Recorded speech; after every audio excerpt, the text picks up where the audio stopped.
So you've got the latest antivirus, right? Your passwords are super strong. You've even got two-factor authentication on everything. You feel pretty secure. But what if I told you that the most sophisticated security system in the world can't protect you from your single biggest vulnerability? And look, that's the mindset most of us have. We follow the rules, we're careful online, and we just assume that's enough.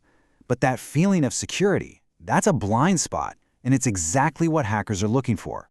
See, it's not about breaking into your computer anymore. It's about getting inside your head. This is the world of social engineering.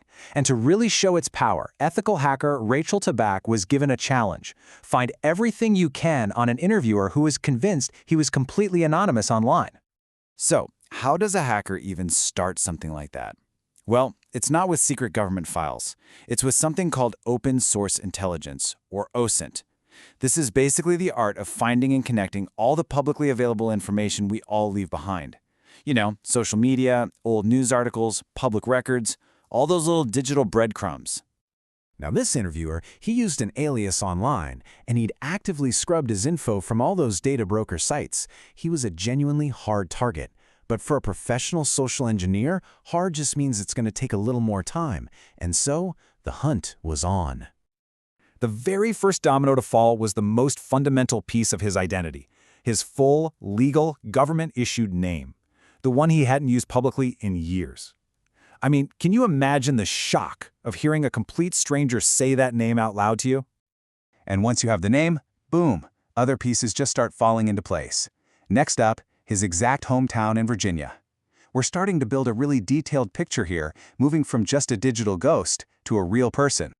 But okay, it gets way more personal than just a name and an address. The search dug up something deeply personal, the magic and hypnotism shows he used to perform as a kid. All of a sudden, this isn't just data. We're talking about childhood memories. And the rabbit hole just kept going deeper, even uncovering his participation in Destination Imagination global competitions. And just remember, all of this was found without hacking a single password. It was all just out there, waiting to be found. So how is all of this even possible? Well, it takes a very specific kind of mindset, which brings us to our next section. It's not about being an actor following a script, it's about being an improv artist. So, what we're talking about here, at its core, is the art of human hacking.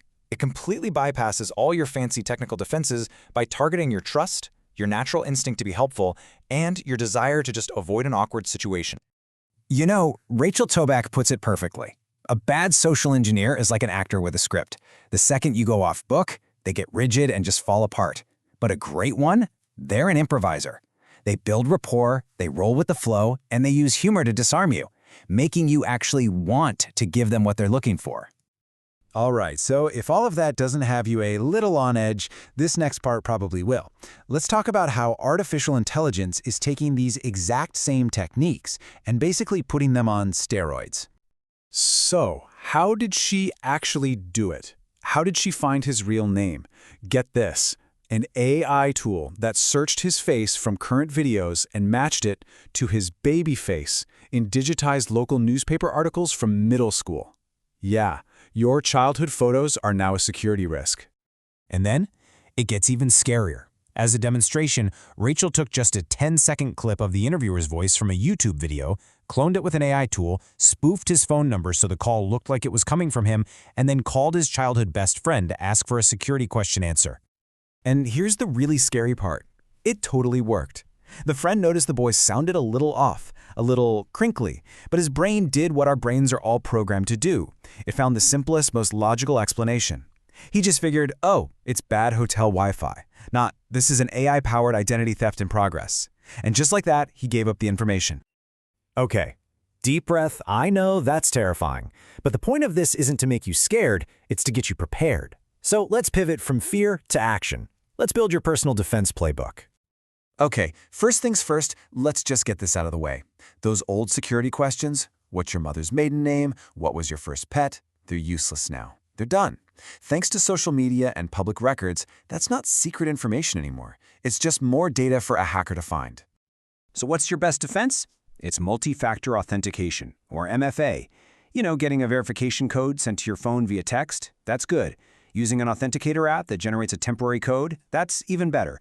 But the absolute gold standard is a physical security key, a little device you plug into your computer that makes you pretty much impossible to hack from a distance. And hey, don't sleep on the basic option either. Research from Google shows that even that simple text message-based two-factor authentication stops about 72% of automated hacking attempts. That simple step is absolutely worth the 30 seconds it takes to set up. Okay, so what do you do about those creepy voice clone calls? The defense is actually pretty simple. If you get an urgent, unexpected request, even if it's from a number you recognize, just hang up. Call them back on the number you have saved for them. Or even better, switch channels. Text them on a secure app like Signal. And for your close family, come up with a secret phrase pass that you never ever talk about online. So all of these tools, all of these tactics, they're really built on one single core idea. It's a new mindset for this crazy new reality we live in, the art of polite paranoia.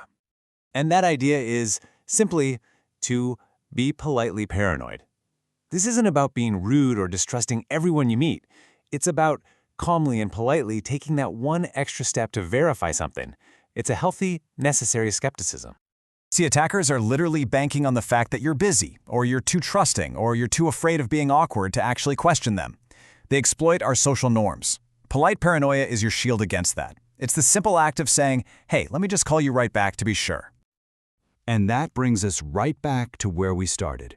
Your technology might be secure. You've set up the firewalls, the passwords, the authenticators, the whole 9 yards.